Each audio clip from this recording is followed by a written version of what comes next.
자, 히브리서 11장 6절 한 절을 보겠습니다.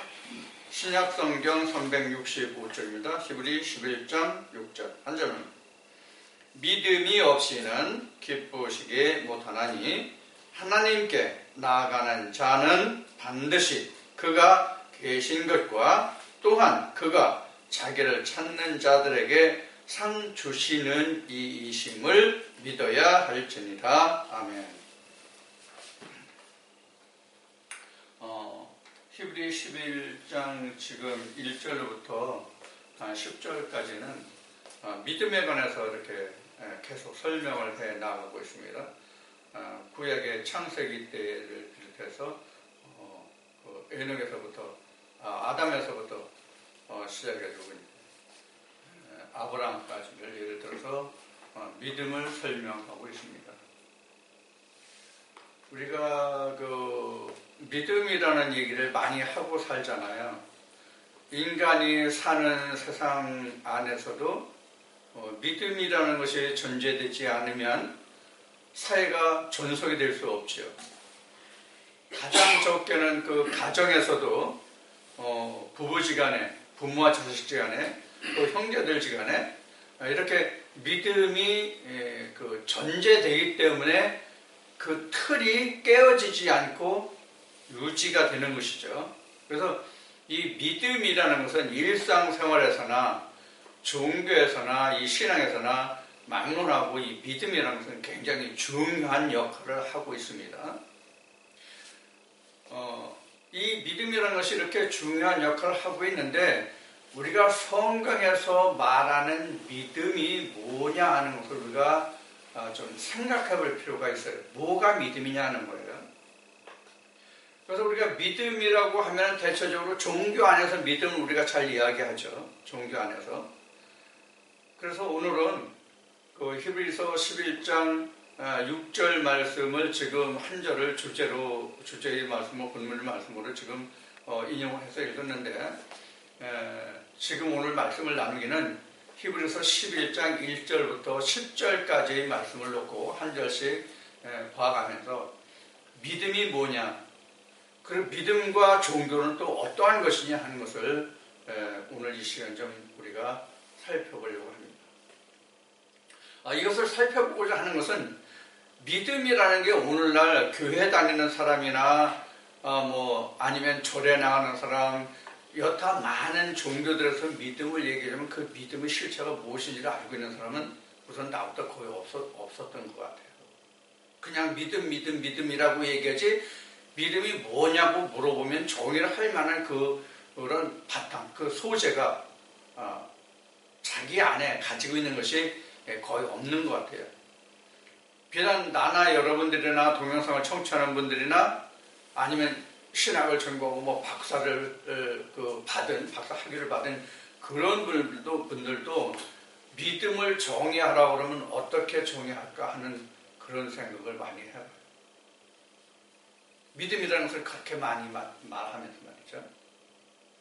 그래서 지금 방금 말씀드렸듯이 종교와 믿음이 뭐냐 하는 것을 가지고 오늘 말씀을 나누겠습니다.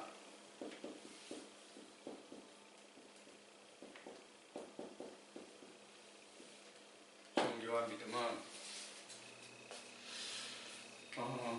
성경에서 찾아보니까 이 종교라고 하는 말이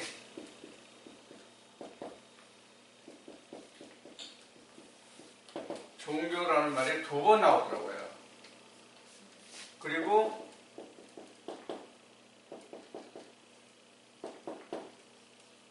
종교성이 1회. 그래서 총 3회가 나온다고 할 수 있어요. 종교에 대해서는.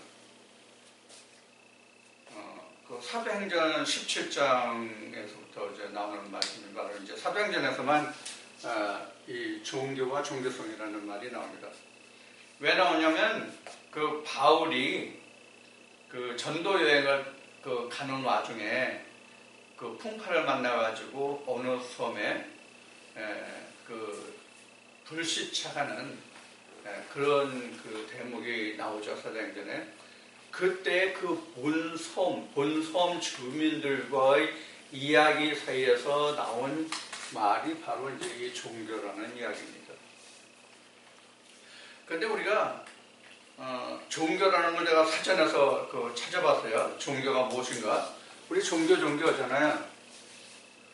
그런 종교는 그 사전적인 설명으로 보면 인간들이 무엇에 절대적인 신에 의존하는 그 자체를 우리가 종교라고 그렇게 설명을 할 수가 있어요. 가장 쉽게 설명하면.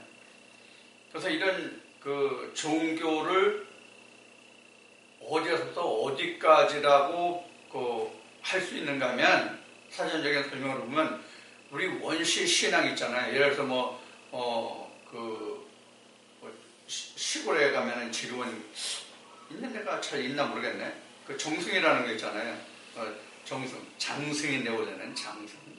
나무 깎아가지고 천하 대장군, 지하여 장군 해가지고 하는 거 말이죠. 그거. 또 옛날 시골에서 성황당이라는 게 있었죠. 나무에다가 여러 가지 색실이나 색깔 천을 묶어놓고 거기다 가면서 돌 하나 던져놓고 합장을 하고는 이제 그런 거. 이런 원시 신앙에서 시작해가지고 기독교, 불교, 무슬림 이런 여타 종교들을 여타를 다 망라한 것이 뭐냐면 종교예요. 근데 이 종교에는 대체적으로 뭐가 있어요? 시조라고 그래요. 뭐라고 그래요? 그 근원이 있죠. 근원인데, 자, 기독교의 근원은 어디예요?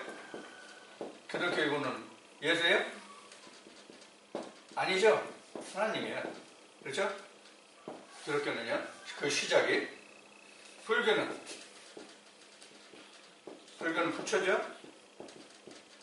그 다음에 회교는 마음의 시죠. 이에도 여러 많은 종교들이 있을 거예요. 우리가 대체로 알고 있는 것이 이래서 그렇죠. 또 이거 말고도 인도에 가면 힌두교도 있잖아요. 그렇죠? 그런데 세계적으로 가장 큰 문화권을 유지하는 게 기독교 문화권이 가장 크죠. 아직까지는.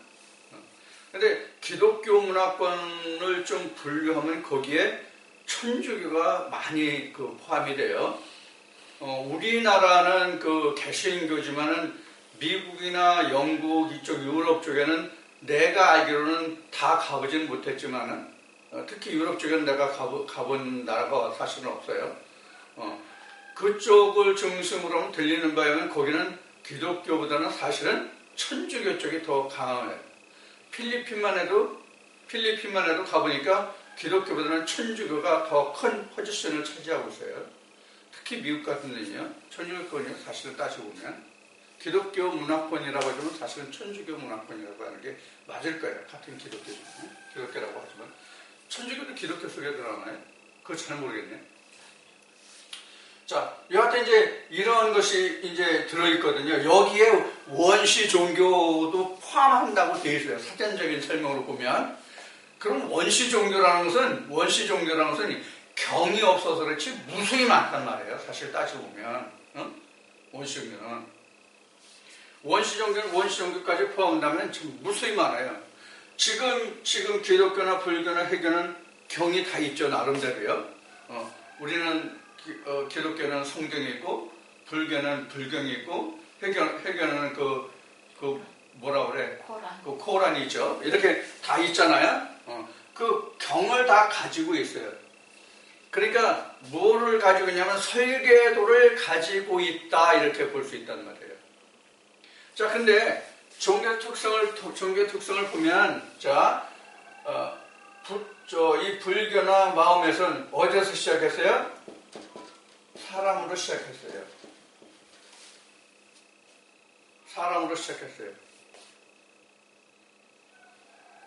근데 무속신앙은 사실 사람으로 시작한 게 아니라고 볼 수 있어요. 사전적인 설명에서 종교를 절대적인 신에 의존하는 그런 행위나 상태를 우리가 종교라고 한다면은 차라리 불교나 회개보다는 원시적 신앙이 더 절대적인 자에게 의존하는 거예요. 뭔지 모르지만, 불교나 회개는 자기 나름대로의 깨달음과 같은 거잖아요. 특히 불교는 자기 깨달음이잖아요. 자기 깨달음. 그걸 성불이라고 얘기를 했죠. 불교에서는. 그러면 이런 곳에는 다 자기 성찰로 온 거예요. 그러면 그렇다고 본다면은 예를 들어서 기독교에서 장로교다. 그럼 칼뱅이 깨달은 거잖아요.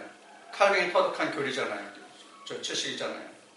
웨슬레가 한 거잖아요. 알미니안이 한 거잖아요. 그런 기독교 하면은. 자, 그런 것들을 보면 이런 것과 뭐 하등 별로 다를 게 없죠.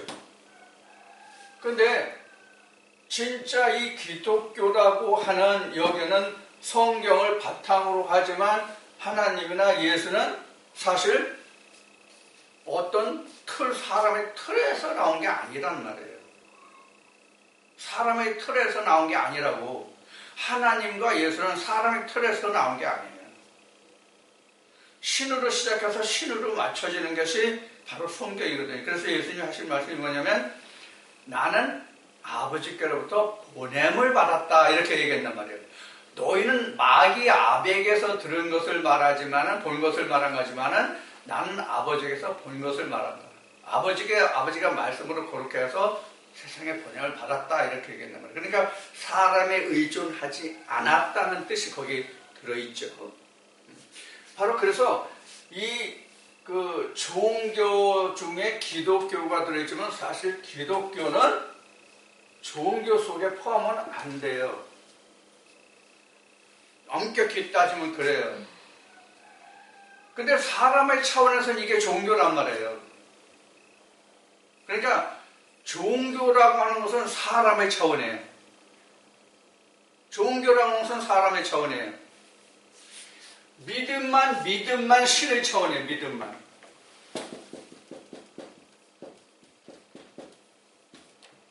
믿음만 신의 차원이에요. 그럼 믿음이라는 게 뭐예요? 길, 진리, 생명, 이게 사실은 믿음이거든요. 그러면 지금 그 종교에서 지금 설명을 했고 지난번에도 종교에 대해서 간단히 잠깐 언급한 적이 있었는데 종교는 뭐가 종교냐면 행위가 종교예요.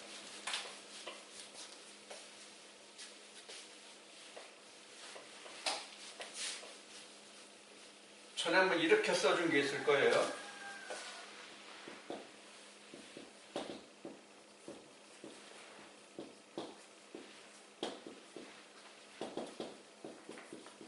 기억나시는지 모르겠어요. 이렇게 한번 써준 적이 있어요. 그래서 종교는 뭐를 기본으로 하냐면 도덕을 기본으로 해요. 그 다음에 믿음이라는 것은 마음의 성취예요.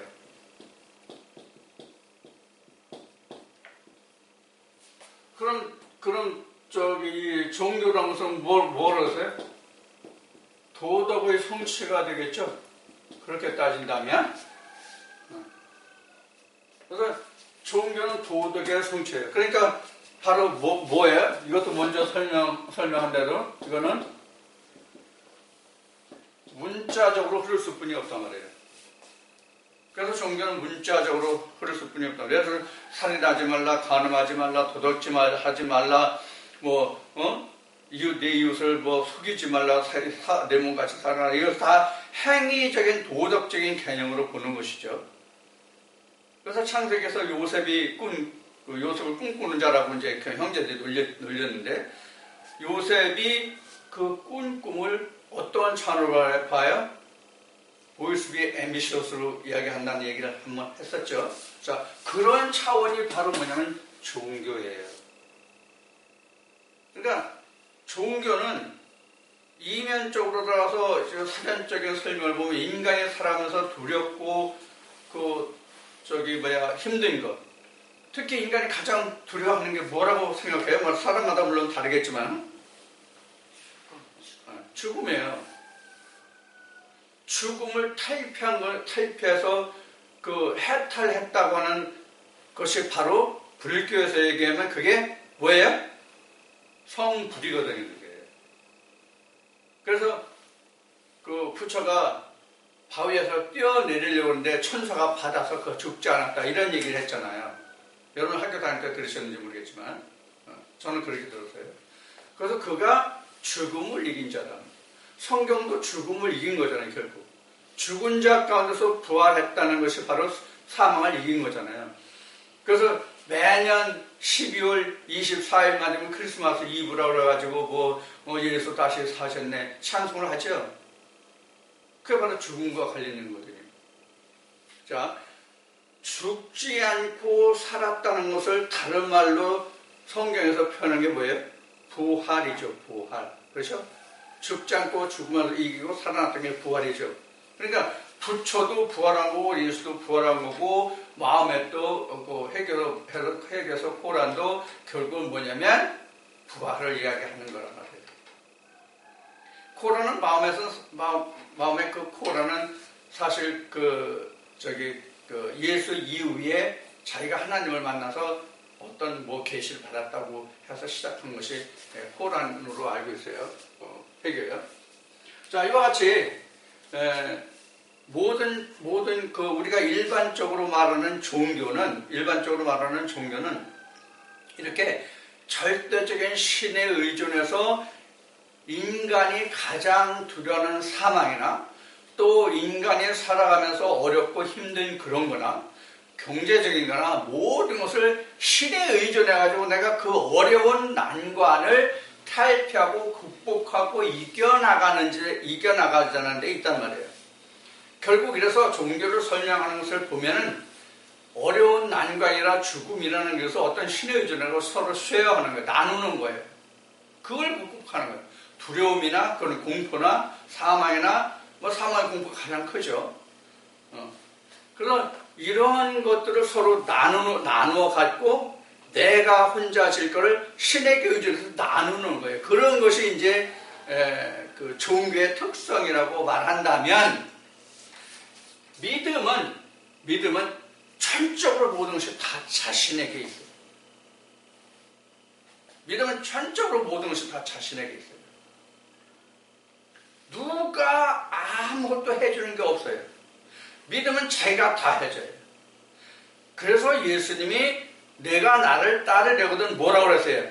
내 십자가를 지르는 것이 아니라 너에 해당하는 너의 십자가를 지고 나를 따르라고 말씀하시죠. 그래서 믿음이라는 것은 우리가 세상의 사상적으로 말하면 자유민주주의예요.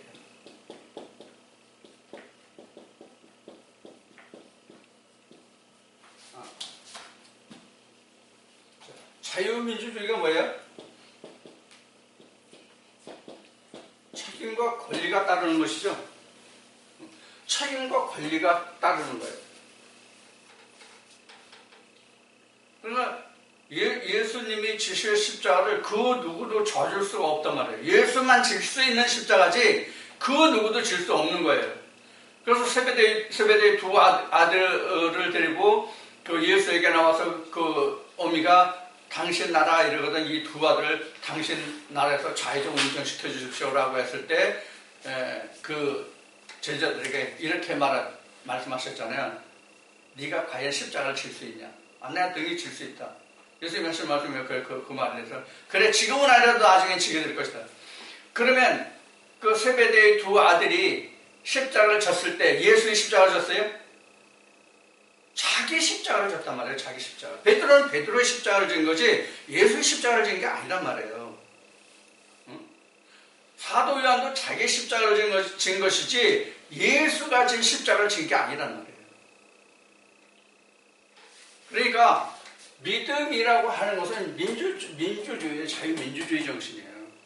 그래서 책임과 권리가 다 자기 자신에게 있어요. 자, 언젠가 얘기한 거 다시 오늘 계속 반복이 많이 될 겁니다. 많이 반복이 될 거예요. 자, 지금 그 세상적으로 지금 우리가 인터넷 방송이 지금 상당히 활성화되어 있다고 할 수 있는데 인터넷 방송이 생긴 이유가 뭐예요? 인터넷 방송이 생긴 이유가 뭐예요?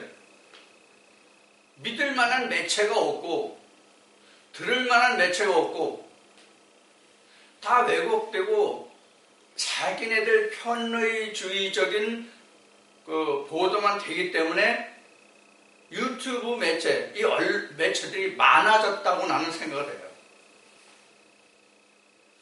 그래서 시대적으로 모든 어려움과 힘든 일이 있을 때에는 그 역기능만 있는 것이 아니라 순기능도 따라서 자연 발생적으로 일어난다, 이렇게 볼 수 있어요.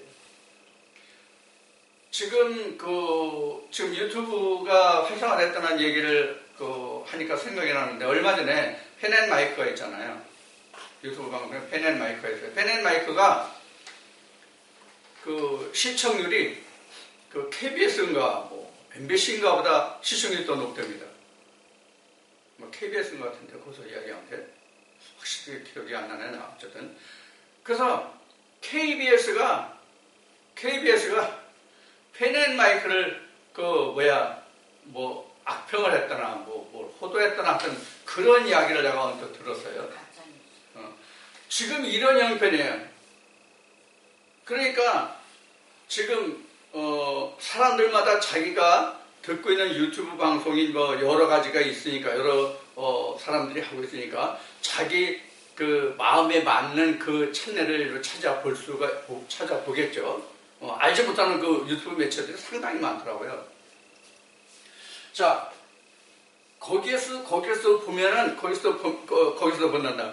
이렇게 유튜브 매체들이 많아진 것은 바로 뭐냐면 그 역기능에 대한 순기능으로 나온 하나의 그 장치란 말이에요. 자, 여기서 지금 말하고자 하는 것이 뭐냐면 많은 종교들이 있어요. 많은 종교들이 있는데 진실을 말하고 성경에서 하나님이 말씀하신 진실만을 말하면 괜찮은데 그렇지 않기 때문에 우죽순같이 나도 하나님이다, 나도 신이다 하라고 나온 사람들이 많이 있다는 거예요. 이게 성경에서 말하는 말세예요. 자, 그러면 이 종교가 흥행하면 흥행할수록 뭐가 나와요? 역기능이 많기 때문에 순기능을 하고자 하는, 정화작용을 하고자 하는 하나님의 말씀들이 나온다 이거예요. 지금 제가 혼자 지금 이렇게 떠들고 있잖아요. 지금 많은 SNS 상에 흘러나온 것들을 보면 지금 신학자들이 많이 지금 눈을 돌리고 있다는 증거가 지금 나타나고 있어요. 이거 좋은 현상이에요. 좋은 현상인데 어떤 현상으로, 어떤 그 방면으로 좋은 거냐면, 이러한 많은 홍수 속에, 이게 이제 출애굽다. 창세기로 말하면 뭐가 되면 노아의 홍수예요. 언제나 얘기했어요. 이러한 속에서 과연 무지개를 보는 사람이 누구냐 하는 것이 이제 나타나게 된단 말이에요. 매일 교리적으로만 이야기를 듣다가 이게 말씀이 자꾸 조금씩 지금 정화돼 간다 말이에요. 순화된다는 것보다 정화돼 간다고 이렇게 얘기해 맞겠죠. 그래서 뭔가 하는 것을 자꾸 알려고 하는 사람들이 지금 많아졌다는 것은 좋은 현상이란 말이에요. 그러니까 지금 제가 전하는 말씀에 대해서 시청자가 112명으로 지금 딱 누가 못 박았는지 못 박아놨어요. 하나님이 못 박아놓으셨는지 사람이 못 박았는지 모르지만 113명에서 112명 왔다 갔다 하더니 112명을 딱 못 박혔어요. 동영상 시청하시는 분들께 많이 선전 좀 해주십시오. 좋아요 좀 눌러주십시오. 댓글 좀 많아 드려주십시오. 태클을 좀 많이 걸어주십시오. 이래도 감감이 무소식인지 꽁꽁 먹었다는 말같이 잠잠하거든요. 자, 이와 같이 그 종교라는 것은 표면적으로 드러나는 거예요. 근데 믿음이라는 것은 절대로 드러나는 게 아니에요. 자, 그래서 이 믿음이라는 것은 뭐냐면 깨달음이에요. 진정한 믿음은 깨달음이에요. 즉 안다는 것이죠. 안다는 것이 진짜 믿음이에요. 제가 이런 얘기 많이 하죠. 이 얘기 많이 하자, 이 얘기. 내가 수학 전공이라서 수학만 얘기해가지고 미안합니다. 이 엄청난 수학을 여러분 하도 수없이 얘기해가지고 이제 귀에 딱지 앉았는지 뭐 눈에 이제 꺼풀이 꼈는지 모르겠는데 이 공식을 내가 믿을 수 있다는 것은 뭐냐면 자유자재로 활용할 수 있다는 뜻이거든요. 자유자재로 활용할 수 있다는 것입니다. 어떻게 이 그 공식을 이렇게 비틀어서 문제를 내도 이 공식을 자기가 철저하게 다 풀어서 해석할 수 있으면 그 문제의 답을 다 알 수 있잖아요. 이거 똑같은 거예요. 그래서 믿음이라고 하는 것은 그래서 깨달음이고 안다는 것이다. 그러면 실천을 누가 해요? 이것을 깨달은 사람이 하는 거잖아요. 그럼 종교는 깨달은 거예요? 행위는 깨달은 게 아니거든요. 그래서 종교는 표면적이라면, 이것도 먼저 얘기한 거예요. 종교는 표면적이라면 믿음이라는 것은 이면적이다. 그래서 히브리서 이렇게 얘기하죠. 보는 것을 믿으면 그것을 누가 믿음이라고 그러냐. 보이지 않는 것을 믿는 것이 믿음이다. 그럼 보이지 않는 것을 믿을 수 있다는 게 왜 믿을 수 있는 거예요? 왜 믿을 수 있는 거예요? 깨달음이잖아요. 안다는 것이잖아요. 안다는 것이잖아요. 알기 때문에 믿는 거예요. 그러면 믿음은 어디서 온다고 그랬어요? 들음에서 나온다고 그랬죠. 그 들음이 어떤 말씀이에요? 성령이 교회들 가시는 말씀을 들음에서 무엇을 깨닫는 거예요? 하나님과 예수를 깨닫는 것이거든요. 하나님과 예수를 깨달아야 그게 믿음인 거란 말이에요. 자, 그래서 이제 처음 모두에 시작했듯이 히브리서 1장으로 히브리서 11장 1절부터 합시다.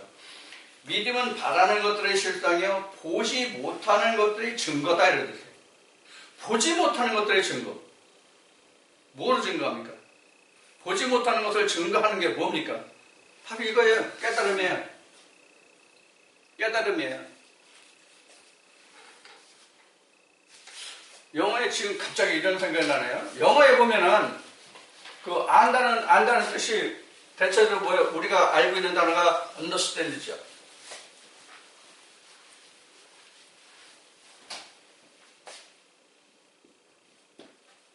알다라는 말이 이런 말이네. know.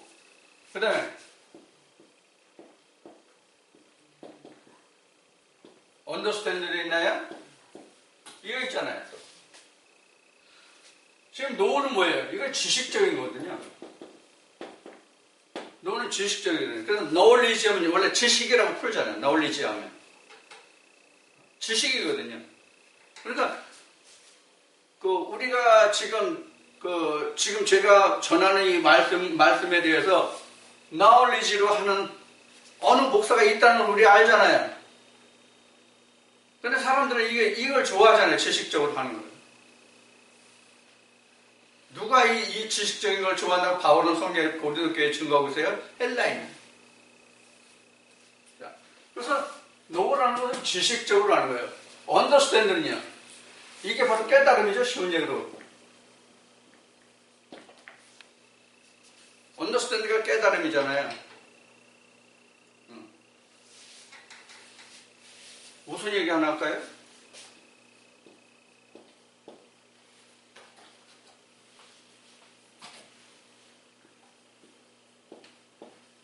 언더가 뭐예요? 밑에예요, 밑에. 그죠? 아래. 뭐가? 스탠드가. 이게 스탠드가 원하는 등이잖아요. 스탠드가 등이죠. 뭐 스탠드가 뭐 여러 가지가 있지만 원래 스탠드는 받침대라고 해야 가장 뭐 정확한 말이 되겠지만 스탠드로 우리가 등으로 봅시다. 왜냐하면 깨달았다의 뜻에서 보면 스탠드가 등이라고 볼수있어요. 등 밑에 내가 받쳤다는, 등을 내가 들고 있다 이런 뜻으로 해석할 수도 있겠죠. 그게 뭐예요? 밝게 본다는 뜻이죠. 그래서 시인은 보다잖아요. 이게 가장 정확한 거예요. 근데 내가 이제 그 군에 있을 때 미군 장교하고 레이더 이양하면서 육군이 쓰는 그 간단한 레이더에 있어서 교육을 같이 해서 서로 이야기할 기회가 있었는데 상대방이 이야기하고 이것을 깨달았냐고 말할 때 알았냐고 알아들었냐고 얘기했을 때 뭐냐면 I see, yes I see 이렇게 understand 잘 안 써요. I see.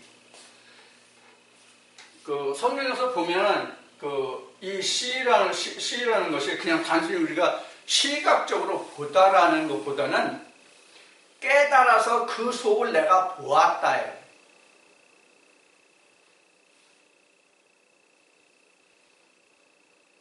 깨달아서 그 속을 보았다 이 뜻이 나는 C라고 봐요. understand보다 더 깊은 뜻이 있는 말이 알았다의 뜻에서 더 깊은 뜻이 있는 게 C로 봐요. 내 생각엔 그래요. 영어 박사님들은 어떤지 모르겠네요. 영어를 전공하고 미국에서 영국에서 영어를 쓰는 이런 영어권에서는 어떻게 생각하는지 모르겠지만 내가 느끼기에는 이렇게 느끼고 있어요. 그래서 우리가 믿음이라고 하는 것은 우리가 깨닫고 그것을 내가 직접 볼 수 있는 거예요. 자, 깨달았다 이 뜻에서 이것을 다시 한번 설명합시다. 자, 이 understand라는 단어는 이렇게 봐요. 여기까지는 알았어, 여기까지는 알았어. 근데 지금 각 항을 서로 뒤죽박죽 해놓고 이것을 정리하라고 하면 할 수 없는 것은 그냥 understand이에요. 근데 뒤죽박죽해서 막 이리 꼬고 저리 비틀고 해도 풀을 수 있으면 C야. 내가 봐서는 그렇게 해석을 해요. 그래서 우리는 예수님이 말씀하신 것 같이 제자들에게 하신 말씀 같이 보고 들음으로 복이 있다. 뭘 봐요? 문자 속에 들어있는 하나님과 예수 그리스도를 본다는 거예요. 응? 문자로 표현된, 문자로 써져 있는 글자로 된 죽은 것을 내가 살려내는 역사가 C란 말이에요. 그래서 말씀이 육신을 입는다 이렇게 나와요. 말씀을 육신을 입는 게 바로 C예요. 언더스탠드가 아니라. 이건 표면적인 깨달음이 이건 이면적인 깨달음이에요. 그래서 우리가 이 종교라고 하면 다 표면적으로 그런 거예요. 그러니까 이게 성전 모습으로 이게 뜰이 되고 이게 성소가 되고 이게 지성소가 될 거예요. 이걸 뭘 봐요? 방금 얘기했던 하나님을 보고 예수를 보고 뭐 속에서? 문자 속에서. 우리가 뭘 놓고 우리가 하나님과 예수 그리스도를 알아요? 문자를 놓고 아는 거잖아요. 뭘 놓고 알아요? 문자는 죽었다고 했어요? 살았다고 했어요? 문자는 죽은 거라고 했어요? 분명히요. 그렇기 때문에 문자가 말씀이 육신을 입어야 된다고 말씀하신 거예요. 요한복음에. 그래서 예수님이 제자들에게 부활 후에 말씀하신 게 하나님 여기다. 하나님 뼈가 살이 없지 않냐. 그런데 나는 있다. 이게 바로 뭐예요? C예요. 언더스탠드도 하나님은 살아있고 예수도 살아있고 에베소 4장 4절에 있는 말씀같이 하나님도 한 분이고 예수도 하나고 이런 성령도 하나 이런 말씀이 있죠. 그거 깨달음이에요. 그럼 이 깨달은 것이 보면 뭐예요? 아, 이게 내 안에서 역사하네? 이렇게 가야 믿음이란 말이에요. 이렇게 가야. 그래서 보이지 않는 것들의 증거란 말이에요. 그래서 보이지 않는 것의 증거예요. 왜? 드러낼 수가 없는 것이기 때문에. 그래서 마태복음 13장에 밭에 감춘 보화 같다. 뭐가? 천국이. 천국의 밭에 감추인 보화 같다. 그 밭이 우리 마음이잖아요. 고린도서 3장에서 기록한 말씀과 같이 너희 마음이 하나님의 밭이잖아요. 그 밭에 하나님의 말씀에 씨를 뿌렸잖아요. 누가? 인자가. 지난주에 인자했죠? 인자가 뭐가 인자냐? 하나님의 말씀을 주시는 자가, 전하는 자가 인자예요. 인자가 따로 있는 게 아니에요. 근데 우리는 인자를 누구로만 알고 있어요? 예수 그리스도 한 사람으로 국한하기 때문에 성경이 꽉 박혀 있다고요. 그래서 종교라는 것을 보면 뭐냐면 하나를 놓고 섬기는 대상물로 보면 다 종교예요. 부처도 섬기는 자, 하나님과 예수를 섬기는 자, 마음에 알라도 섬기는 자로만 하잖아요. 내가 부처가 되고, 내가 알라가 되고, 내가 하나님이 되고, 내가 예수 그리스도가 되는 것이 바로 뭐냐면 믿음이라는 거예요. 그게 보이지 않는 증거라면 내 속에 있는. 이게 진짜 보는 거란 말이에요, 이게. 그러니까 천국을 보는 것과 같잖아요.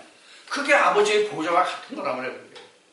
그래서 요한계시록 21장 9절을 많이 얘기했죠, 그동안. 사도 요한에게 예수 그리스도의 영이 하나님의 신부의 모습을 보여주겠다고 예루살렘 성 높은 산으로 올라가요. 근데 그 결국 뭐예요, 그게? 그게 뭐였어요? 자기 자신의 모습이잖아. 자기가 하나님의 신부가 된 모습이잖아. 내가 그 신이 됐기 때문에 그 안에 하나님과 예수를 보지 못했다 이렇게 된 거란 말이에요. 그러니까 불교에서는 전에도 이것도 얘기한 거예요. 불교에서는 성불한다고 하면 아주 최고의 칭찬이야. 근데 기독교에서는 너 예수 그리스도가 되라고 하면 신성모독이야.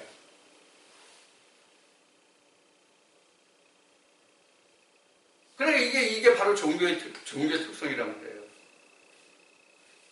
근데 불교에서도 성불합시다, 성불하십시오 이렇게 얘기를 하면서도 부처가 섬김의 대상.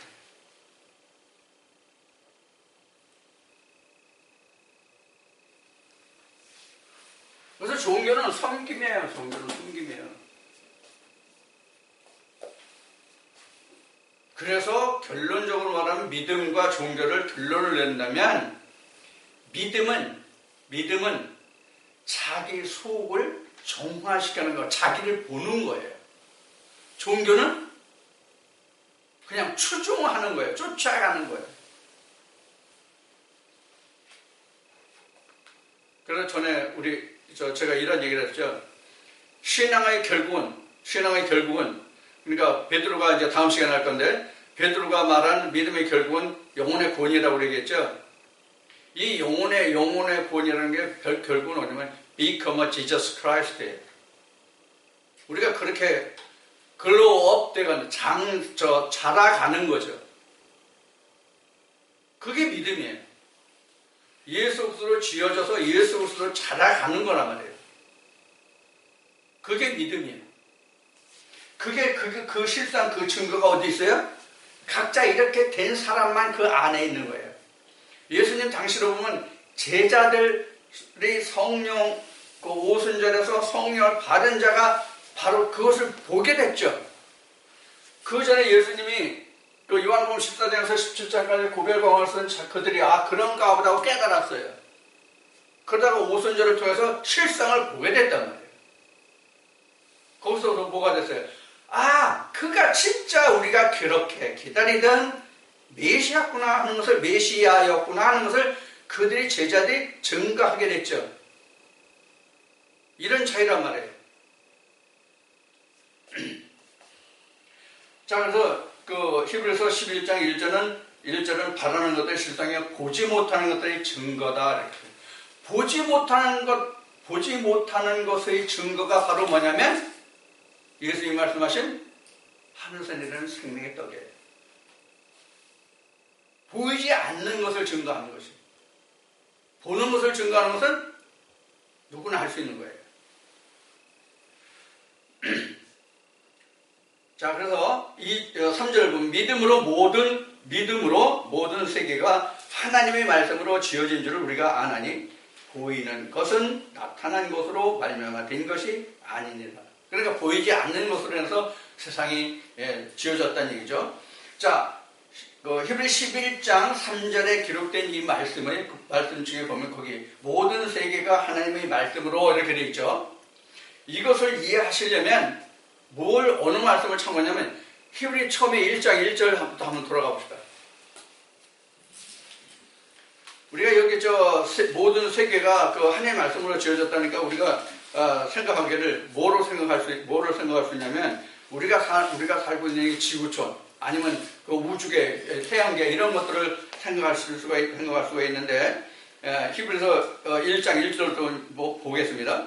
옛적의 선지자들로 여러 부분과 여러 모양으로 우리 조상들에게 말씀하신 하나님이 이 모든 날 마지막에 아들로 우리에게 말씀하셨으니 여기서 마지막 날이 나오는데 마지막 날은 예수 그리스도가 오는 날이 마지막 날이에요. 나는 죽고 예수 그리스도 시작하는 날이 크로스와 카이로스의 그 구분되는 해결점, 즉 BC와 BC에서 AD로 전환하는 그 시점이 뭐냐면 마지막 날이에요. 전에 그 날과 기한 때에서 그 정한 때 정한 날 그거에 대해서 말씀을 드렸어요. 말씀에 대해서 그런 얘기입니다.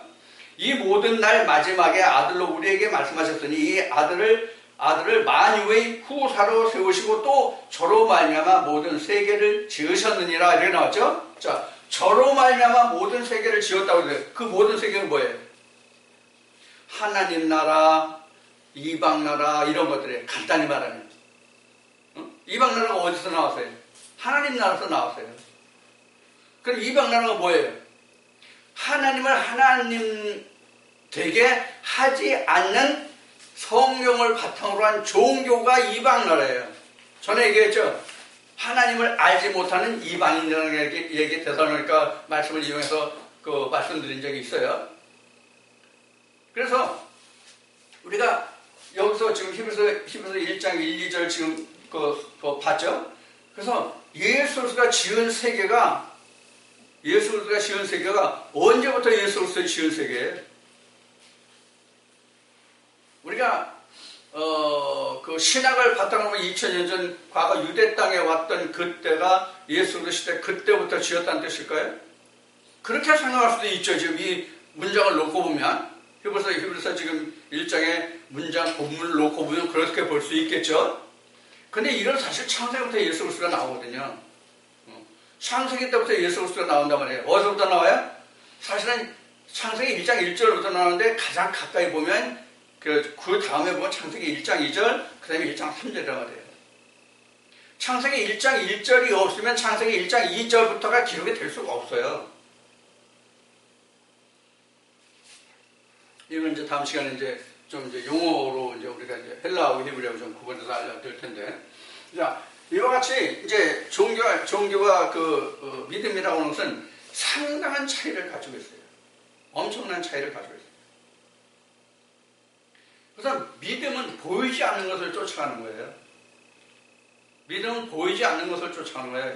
히브리서 11장 1절 2절에 기록된 것이 보이지 않는 것을 쫓아가는 거예요. 그러나 그 증거가 분명하게 있다. 그러나 종교는 보이는 것을 쫓아가는데 그 증거는 없다. 결과는 없다. 이게 엄청난 차이예요. 실제로는. 믿음은 보이지 않는 것을 쫓아가는데 결국이 있고 종교는 보이는 것을 쫓아가는데 결국이 없고 이게 엄청난 차이예요. 그러니까 그것을 본다는 거예요. 우리는 보는 것을 쫓아가는 사람들은 어찌부터 이것도 이제 바울이 증거한 거지만 보이는 것을 쫓아가는 사람, 즉 그들이 믿음으로 쫓아간다고 하는 사람들은 실제로 믿음으로 이루지 못했잖아요. 그 끝을 보지 못했잖아요. 이런 말씀들을 우리가 참고하면 무슨 말씀인지 이해를 하실 수 있을 거예요. 그래서 이제 3절 말씀을 그래서 세계가 바로 우리가 살고 있는 지구촌이나 태양계를 말하는 것이 아니라 바로 하나님 나라와 하나님 나라를 인해서 생겨난 여타 나라들을 이야기하는 거예요. 쉬운 얘기를 하면 칼뱅 나라, 알메니아 나라, 이런 데도 많잖아요. 그 다 나라들이에요. 무슨 나라예요? 세상 나라가 아니라 영적인 나라를 얘기하는 거예요. 그러니까 이 세상의 모든 사조가 하나님을 인해서 그 사조들이 다 생겨난 거예요. 하나님을 인하지 않고 사조가 생겨나지 않아요. 자, 그럼 하나님이 인간에게 주신 가장 큰 선물이 뭐예요? 여러분이 생각하기에는 하나님이 인간에게 주신 가장 큰 선물이 뭡니까?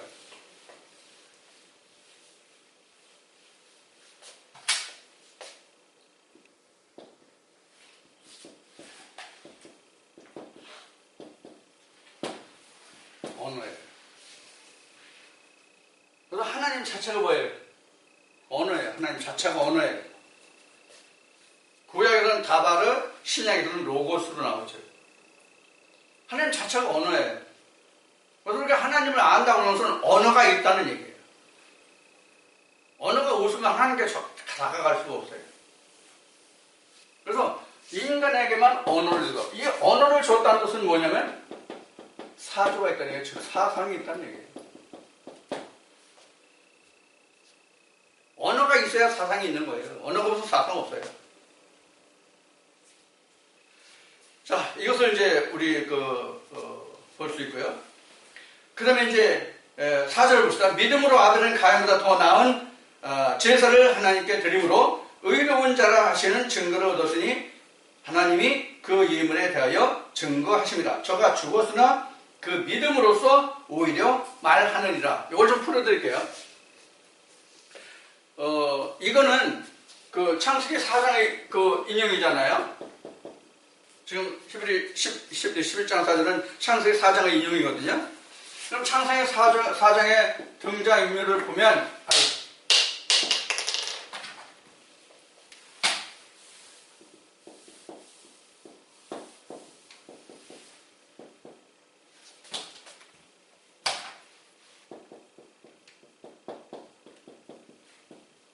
아벨이잖아요.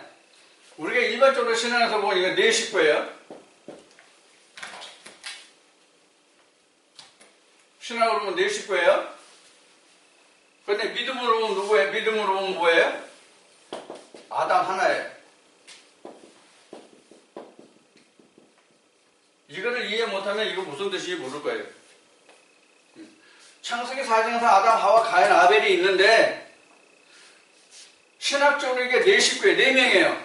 아담 하나, 하와 하나, 가인 하나, 아벨 하나 이렇게 네 식구예요.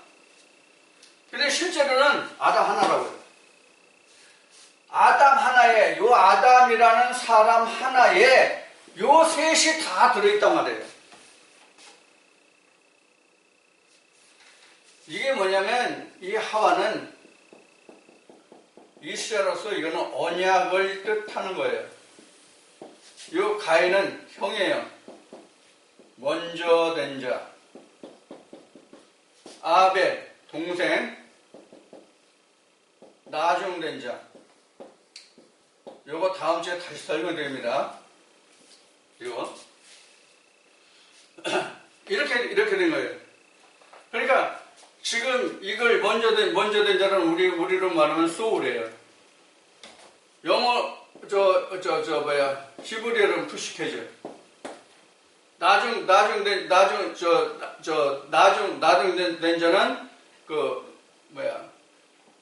퓨누마 영이에요.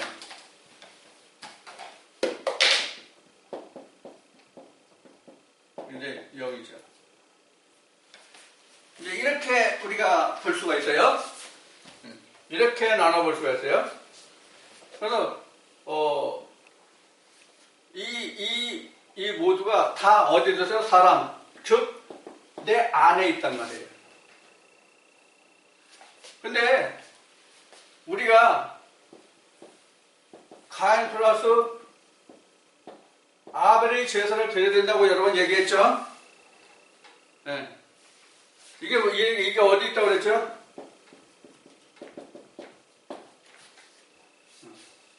이게 말라기 3장 10절에서 11조와 헌물이에요. 말라기 3장에서는 11조와 헌물이에요. 11조가 헌물인데 헌물이 형이고 11조가 동생이에요. 자, 요런 관계가 지금 창세기 4장을 이용해서 지금 히브리서 11장 4절에 지금 설명하고 있는 지금 아벨에 대한 이야기예요. 그 지금 요 가인과 아벨을 같이 드리는 것이 사도 바울이 증거한 것으로는 뭐냐면 너의 몸을 하나님께 영적 산 제물로 제사를 드려라, 이 말씀과 같은 거예요. 그럼 내가 뭐가 있어요? 땅에서 난 나라는 소재물도 있고 영으로 난 영의 하나님께 드리는 그 예물도 있고, 이게 온전한 거예요. 근데 하나님은 이걸 받으시고 이건 나한테 돌려주시는 거죠. 지금 가인은 그냥 돌려주시는 거예요.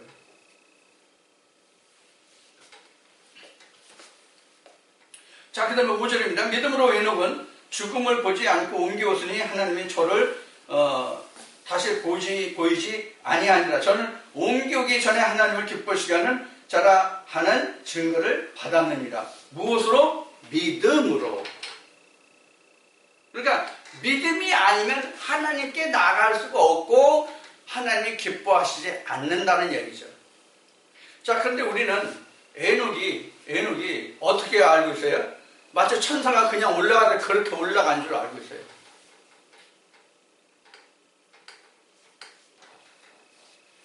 근데 사실 그 아브라함 때도 마찬가지지만 에녹 때도 사람이 사는 이 세상이 굉장히 제약이 창궐하던 때예요. 그게 악이 팽창해가지고 어디까지 가요? 노아 때까지 가요. 노아 때. 그래서 홍수 심판이 이르는 거예요. 그러니까 이 얘기는 그때 당시에 악이 창궐했지만 그때 당시에 구원을 얻은 자가 에녹 한 사람뿐이 없다 이 뜻과 같은 거예요. 실제로 됐죠. 실제로 뭐 죽음을 맛보지 않고 올라갔다? 예수님 그럼 죽음을 맛보지 않고 올라갔어요? 표면적으로는 죽었잖아요. 마찬가지예요. 구원받았다는 뜻이지 육신체로 그냥 올라갔다는 뜻이 아니에요. 우리 엘리야가 병거 타고 올라간 거 같이 얘기했는데 그런 뜻이 아니에요. 그런 우리가 얘기한 우리가 일반적으로 생각하는 우리 육신의 이 물질이 그렇게 올라간다는 뜻이 아니에요. 반드시 성경을 보면 영과 육이 분리돼요. 전도서 3장에 되어 있죠. 사람 혼과 짐승 혼이 하늘로 올라가고 땅으로 내려가고 되어 있죠. 반드시 영과 육이 분리된다고요.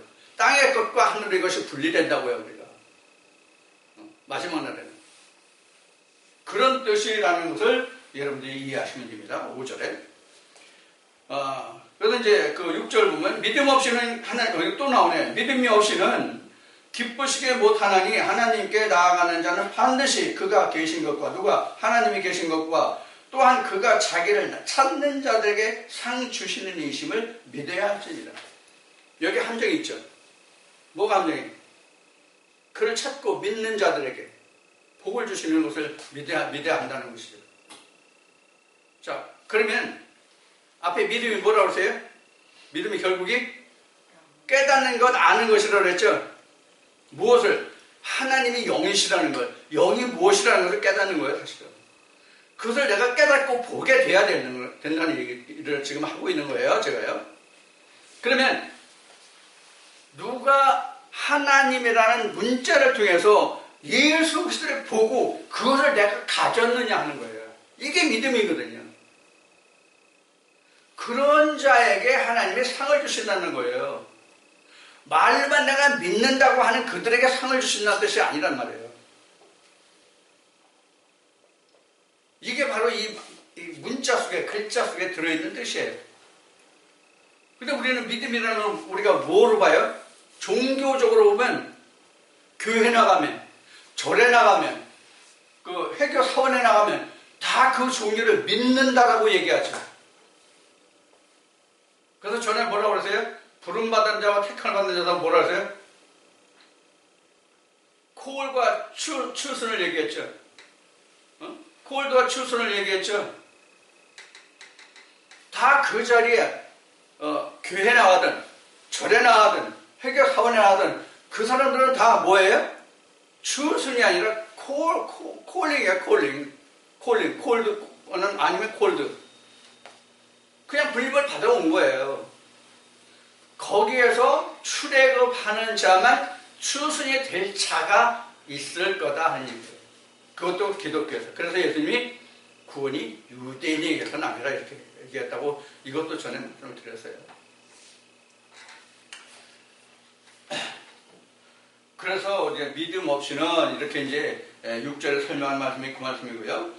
그 다음에 이제 그 7절은 믿음으로 노아는 아직 보지 못하는 일에 경고하심을 받아 경외함으로 방주를 예비하여 그 집을 구원하였으니 이로 말미암아 세상을 정죄하고 그 믿음을 쫓는 의의 후사가 되었느니라. 자, 지금 노아가 방주를 졌잖아요. 그때 당시에 세상 사람들이 날씨 좋은데 산꼭대기에서 그것도 왜 방주를 짓냐? 땅에서 짓는 것도 아니고 바다에서 짓는 것도 아니고 산꼭대기에서 왜 방주를 짓냐? 이랬다고 우리가 많이 듣고 있죠. 산에서 지었다는 게 의미가 있어요. 실제 산이 아니에요. 실제 산이 아니라 성경에서 말하는 산은 여호와의 산 에덴 동산을 이야기하는 거예요. 에덴 동산에 있는 사람만 방주를 지을 수가 있어요. 에덴 동산에 있지 않은 자는 방주를 지을 소재가 없어. 그 소재는 하나님이 주시거든. 그러니까 에덴 동산 안에 있는 사람만 그 소재를 받을 수 있는 거예요. 즉 가나안 땅에 있는 사람만 그 소재가 있다고. 오늘날로 얘기하면 성령이 교회에 들어가시는 말씀을 들을 수 있는 자만 방주를 지을 수 있거든. 지금 그 노아 이야기가 바로 이런 거야. 우리 형제들이 나한테 그런 얘기를 많이 하는데, 형만 구원받아요? 다른 사람들은 다 멸망해요? 구원 못 받아요? 형만 구원받아요? 아주버님만 구원받아요? 죄수가 그래요.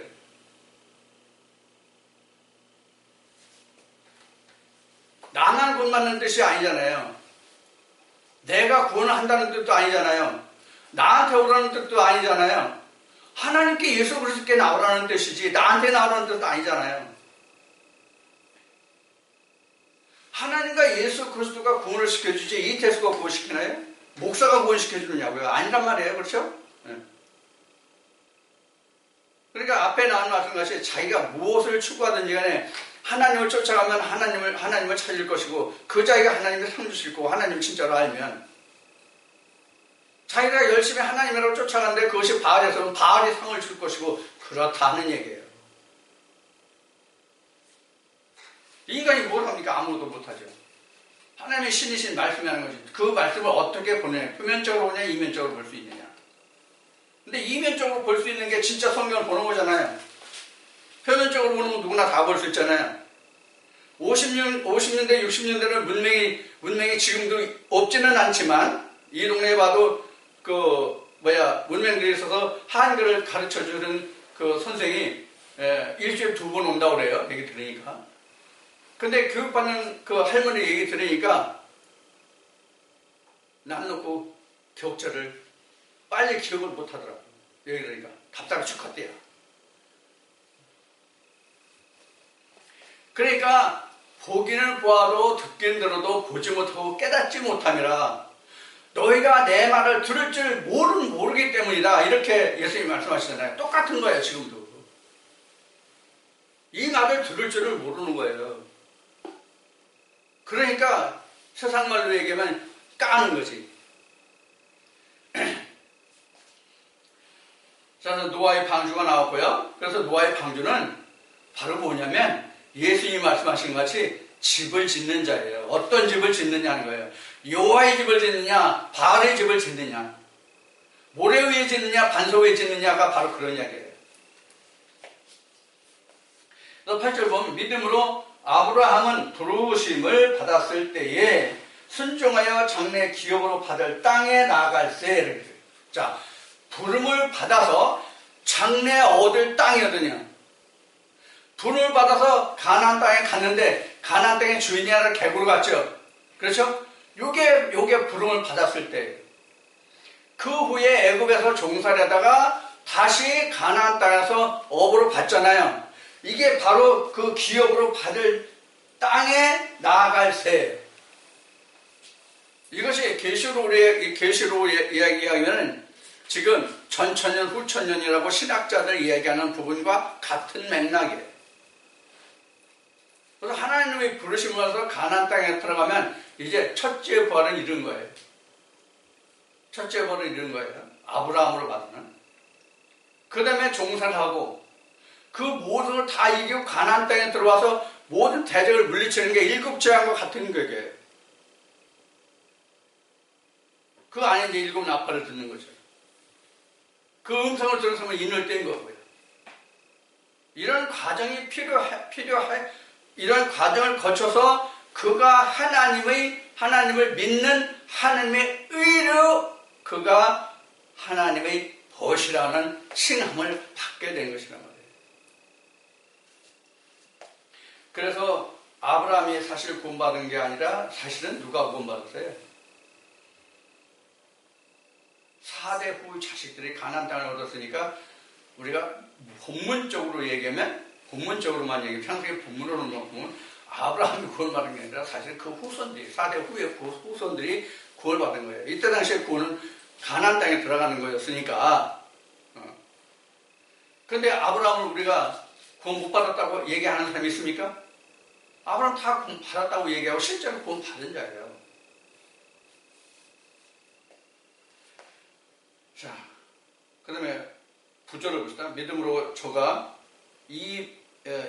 외방에 있는 것 같이 약속하신 땅에 오고하여 동일한 약속을 유업으로 함께 받은 이삭과 야곱으로 더불어 장막에 거하였습니다.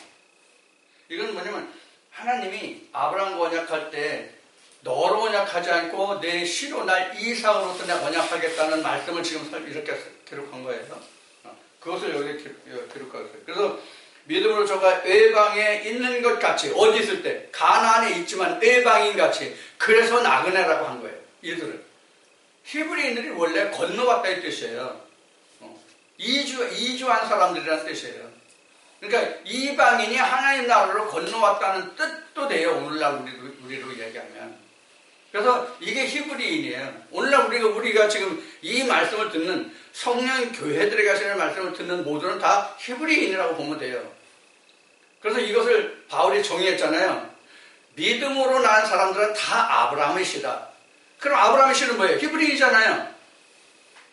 유대인이잖아요. 그것을 여기서 증거하고 있고요. 10절로 이는 하나님의 경영하시고 지으실 터가 있는 성을 바랐습니다. 하나님이 있는 성이, 그 성터를 바랐어요. 이게 뭐예요? 예루살렘이잖아요. 근데 이 예루살렘이 지금 예수님 이전에는 실제로 하나님의 돌판이 있는, 법궤가 있는 그 장소를 우리가 지역적인, 장소적인 개념으로 예루살렘으로 했잖아요. 근데 예수님이 오신 후에는 그 성을 헐고 예수님이 지어주시는 그 예루살렘 그 성전, 그걸 뭐예요? 너희 마음이 마음이다, 이렇게 정의가 지금 되고 있잖아요. 그 예루살렘 성을 얘기하는 거예요, 지금 이 10절은요. 오늘날은. 당시에는 이스라엘 백성들이 그 법궤가 있는 예루살렘 성, 하나님의 그 성경에 있는 예루살렘으로 갔지만.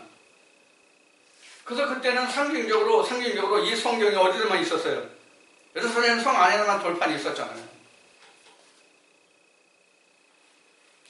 그래서 처음에 돌판 받았을 때는 아론도 거기 들어가지 못하고, 항상 들어가지 못하고, 모세가 하나님을 보고, 하나님을 만나고 나왔다. 하나님을 만나고 나왔다는 얘기가 성경 보고, 돌판 보고 나왔다는 얘기예요. 율례와 규례이든 성경을 보고 나왔다는 뜻이 하나님을 만나고 나왔다는 뜻이거든요. 모세만 항상 드나들 수 있었잖아요.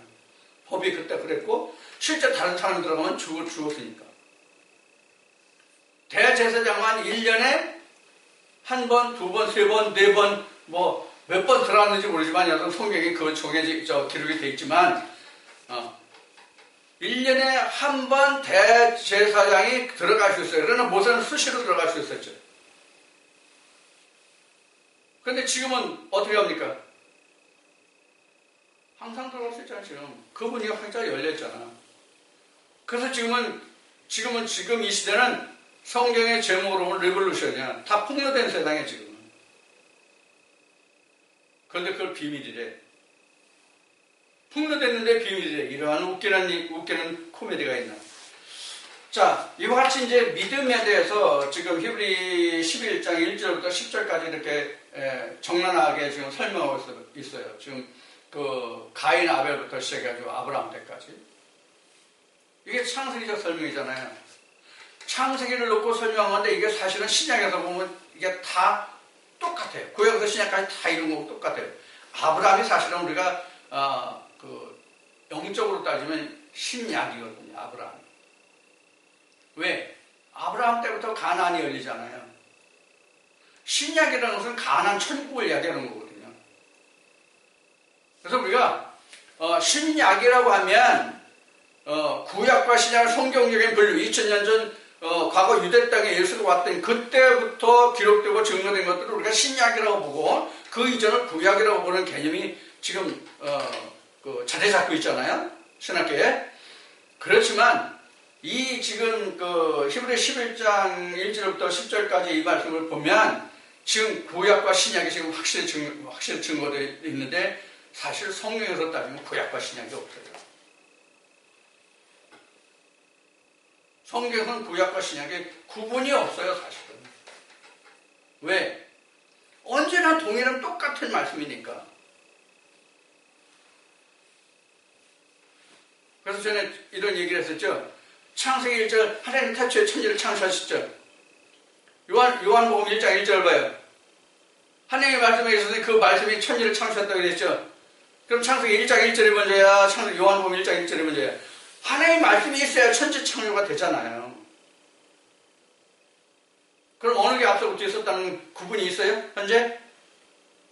우리가 기록적으로 역사적으로 보면 구약과 신약이 뚜렷하게 분별되지만 하나님의 창조 역사를 놓고 보면 전혀 구별이 안 된다. 분별을 할 수가 없어요. 자, 그래서 이 시간에 이제 우리가 그 종교와 믿음에 관해서 이렇게 이제 여러 가지를 우리가 나눠봤는데 종교와 신학에서 우리가 좀 한 가지 정리한다면 내가 좀 적어놓은 게 있는데 종교라고 하는 것은 함께 더불어 쫓아가는 거예요. 단체로 무리가 지어서. 그런데 믿음이라는 것은 각자의 것이에요. 절대로 가치가 없어요. 종교는 더불어 가지만 믿음은 철저하게 자기 혼자다. 그래서 세례 요한은 나는 광야에 외치는 자라고 한 거예요. 아무도 없어요. 듣는 사람이 있는지도 없는지 몰라요. 그래서 실제로 광야는 아니에요. 실제로 광야라는 뜻이 아니라 이런 뜻이 내포됐어요. 세례 요한이 한 뜻은 듣는 사람이 적다예요. 사람이 거의 없다는 뜻이에요. 그래서 광야예요. 또 하나는 아직 개척되지 않은 땅에 외친다의 뜻이에요. 여러분이나 저나 하나님이 이렇게 우리를 개척해서 땅을 개간해가지고 하나님의 그 말씀의 씨를 뿌릴 수 있는 옥토가 처음부터 아니었잖아요. 누구나 다 똑같아요. 나는 그렇고 너는 아니다. 너는 그렇고 나는 아니다가 아니다 말이에요. 누구나 다 똑같이 버려진 땅, 하나님이 개척하지 않은 땅에. 그래서 창세기 2장에 기록된 것 같이 경작할 사람으로 지금 지어져 가는 거예요. 우리가. 그래서 경작할 사람으로 지어져 가는 그 과정이 믿음의 과정이에요. 그런데 종교는 다 경작해놓고 그 열매를 먹겠다는 거예요. 종교는 그 열매만 먹겠다는 거예요. 옛날에 예수가 다 했잖냐? 네가 할 거 아무것도 없어. 그래서 앞에 얘기한 것이 믿음은 자유민주주의와 같다. 권리와 책임이 따른다. 그래서 지금 말씀드린 것 같이 믿음은 절대적으로 자기 혼자다. 그런데 누가 있어? 하나님이 있어. 하나님과 예수가 있어. 종교는 하나님과 예수가 있다고 말하지만 누가 있어? 사람만 있어. 그게 종교예요. 그래서 성경은 이렇게 증거해요. 사람의 많음과 병고와 병차의 많음을 의리한다 이렇게 나와 있어야 돼요. 그럼 그게 종교예요.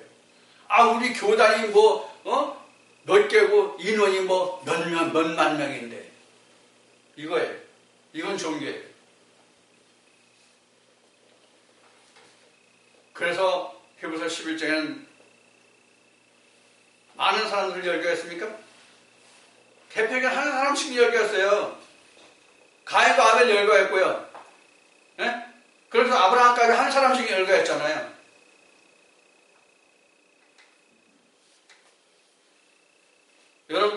여러분들이나 저나 동영상을 들으시는 분들이나 모두를 포함해서 믿음은 자기가 결정하고 자기가 책임지는 겁니다.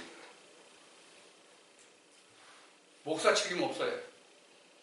하나님도 책임 없어요.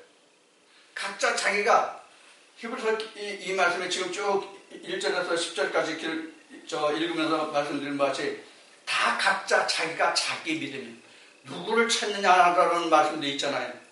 그 찾고 그 자에게 찾은 자에게 하나님이 상을 주시는 일을 믿어야 할지는 그 말씀도 있죠. 5절인가 6절에.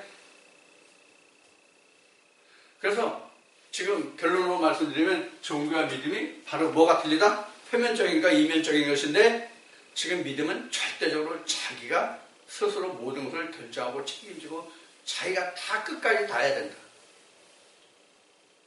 뭐와? 가인과 아벨 관계를 자기가 다 책임져요. 그래서 종교와 믿음은 이와 같은 그 많은 차이점을 가지고 있습니다. 그런데 우리가 종교와 믿음에 관해서 모두의 말씀을 들었지 이걸 관심 있게 종교는 뭐고 믿음이 뭐라는 것을 우리가 깊게 생각하는 사람이 거의 없어요. 나도 그랬던 것 같아요. 근데 성경을 보는 순간 언젠가부터 이것이 이런 차이가 있구나 하는 것을 알게 됐어요. 그래서 우리가 종교를 쫓아오는 건 사실 쉬워요. 왜? 더불어 가기 때문에. 그런데 믿음으로 가는 것은 철저히 자기예요. 부부? 소용없어요. 가족? 형제? 필요 없어요. 형제? 안 돼요. 철저히 자기와 하나님과의 씨름에서 자기가 이겨야 돼요. 마치 야곱이 압곡강에서 씨름해서 하나님을 이겼을 것 같이 그 자에게 하나님의 상급이 있다는 뜻이에요. 자, 이 시간 여러분들과 나눈 말씀 중에 믿음과 종교에 대해서 여러분들 잘 구별하시고 분별하셔서 종교에 머무는 자에서 믿음으로 옮겨지는 자, 그래서 하나님 나라의 상급과 하나님이 기뻐하시는 그런 여러분들 되시기를 주님으로 축원드립니다.